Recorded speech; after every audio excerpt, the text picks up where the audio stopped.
Hello Lee and welcome to your training program.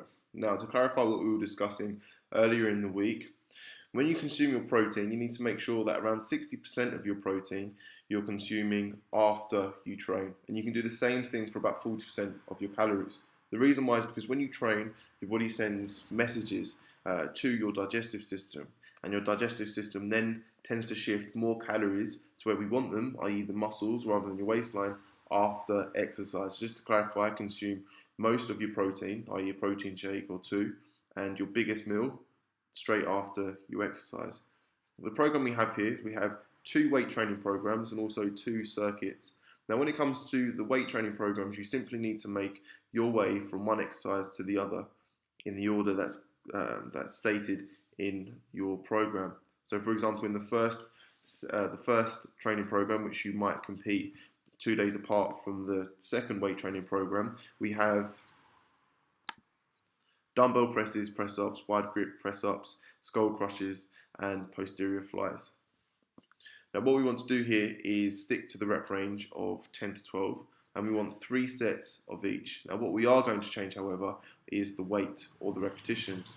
So if it's a weighted exercise, for example an exercise where you have dumbbells in your hands, you want to increase by 2 kilos each session.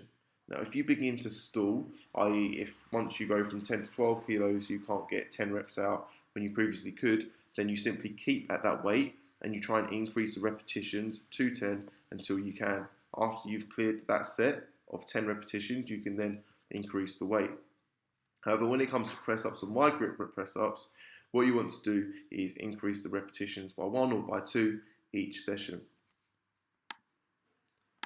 Leave around 30 seconds to a minute between each set. It's best that you prioritise your recovery rather than being fatigued. So if you need to take longer to make sure you get the next set out, then definitely do so. After that we have your circuit, which is slightly different. Here you have 3 minutes to make your way through as many repetitions of each exercise as you can. So for example, if we look towards the first circuit, you have burpees, crunches, and high knee sprints. You have 3 minutes to complete 10 burpees, 20 crunches, and 30 high knee sprints on each leg. Once you've completed one set of those, you'll do it again and again and again until the 3 minutes is up. You record how many exercises you got through. So for example, in my 3 minutes for my first week, if I got 3 sets of burpees, 3 sets of crunches, but only 2 sets of sprints, then I'd record that, and then you try and get more and more each time. So just to clarify, you'll do, whilst the time's ticking for 3 minutes, you'll do 10 burpees, 20 crunches, 30 high knee sprints, as many times as you can, one after the other. So I hope that clarifies your session and how to follow it. If you have any questions, then don't be hesitant to contact me via email or via phone. First exercise is a dumbbell press. You're going to flip the weights up from your knees. From here, you're going to make sure that the weight at all times is directly above the elbows. Bring the elbows to about 45 degrees to your body. Breathe out as you go up. Breathe in as you come down. You should feel a nice stretch across the chest as you do so.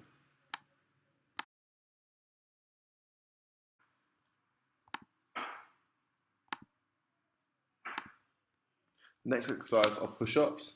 From here you need to ensure that your body is completely straight. Once again, make sure that your elbows are directly above your hands. From here, you're going to go down, take your chest to the floor, and you're going to push up once again by driving your elbows directly through your hands.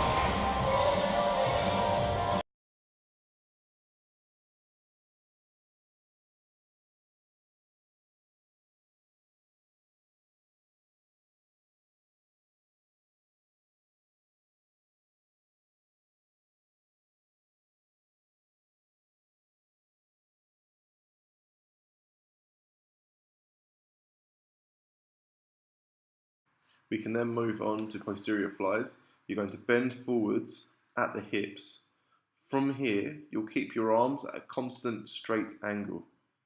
Now from here, you're going to pinch your shoulder blades together to take the weight up. Emphasis on between the shoulder blades, not the elbows.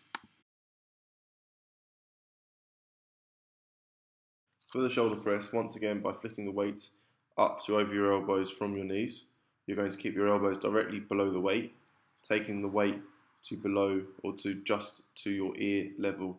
From there, shrug and push your elbows towards the ceiling. You can do this from a sitting position without the bench, simply by just engaging your back and making sure your core is nice and tight. We'll then move on to the skull press ups. You're going to take a very narrow width between your feet and your arms. From here, you're going to push your hips up towards the ceiling as far as you can. From there, take your head towards the ground and press up. For flies, it's all about developing a really nice stretch at the bottom of the lift. Take some light dumbbells with fairly straight arms in front of your face. From there, slowly descend your arms to either side of your body and then pull your arms back by using your chest muscles. For single shoulder raises, it's important to keep your back as stable as possible. With a fairly bent arm, take each weight down to your thigh and then up one at a time to eye level. You should feel this at the front of your shoulder. Our final weightlifting exercise is the single arm row.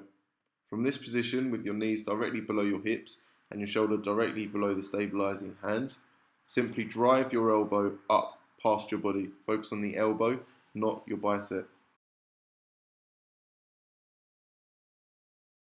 This is your first circuit, starting with squat jumps.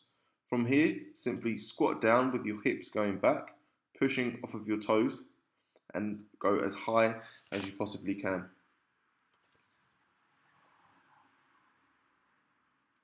The next exercise are bear crawls. Widen your stance as wide as you feel is comfortable. From there, with straight legs, simply crawl down to the ground as far out as you can until you end up in a press-up position and then crawl back again. This is a generally fatiguing exercise, so you shouldn't actually feel it hit one area in particular, although you should feel your heart rate increase quite a bit, and as well as that feeling in your abdominal muscles. We're now going to move on to a snatch. From here, you're going to pick a weight up with your chest up in a squat position, once again with your weight on your heels. You're then going to jump up and catch the weight above your head. It's not a push, so you're not pushing the weight above your head. You're simply jumping to flick it up and then catching the weight above your head.